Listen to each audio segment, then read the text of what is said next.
economy, with a salting factory to preserve fish for export. And with some of the catch, they made fish sauce, which was called garum. I'm meeting biblical food historian Susan Weingarten to learn how to do this fragrant job. We're going to cut these fish up, put them into the pot together with salt. The guts of the fish have enzymes in them. The enzymes will break down the flesh of the fish. The salt will prevent it from producing all sorts of harmful bacteria. And we leave it around for 3 months. Any kind of fish, right? Any kind of fish, everything goes in, always a bit of salt in the middle. Now, what was garum used for? The top quality garum was used as a condiment, as a flavouring, as rather you'd use soy sauce nowadays. The lower quality ones was the sort of thing that you dip your bread into, perhaps. Right.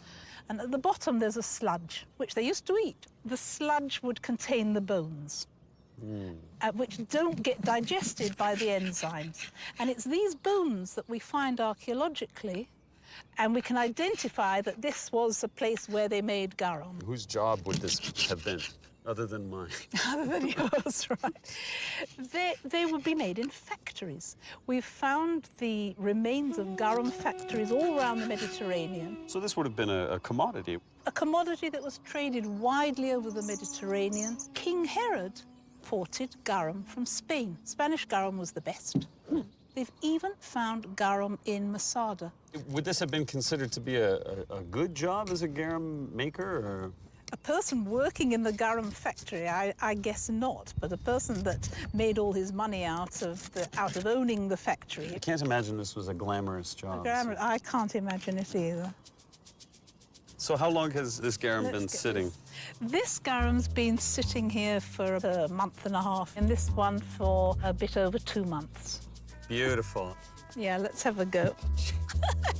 Look, you can see the fish, the way they're all decaying. This is absolutely revolting. It wouldn't smell nearly so bad at the end of the process. This has to rank as maybe one of the worst jobs I would ever have to do. We didn't make you eat it, did we? No, and I'm really grateful that you didn't. So there are lots of fish in the Sea of Galilee, which could be sold, salted, and made into fish sauce for export. This was a good business. And in the nearby fishing village of Bethsaida, where many of the disciples came from, there's more evidence of how profitable a job fishing could be. Bethsaida is right on a major international trade route, the Via Maris. You've heard of the road to Damascus?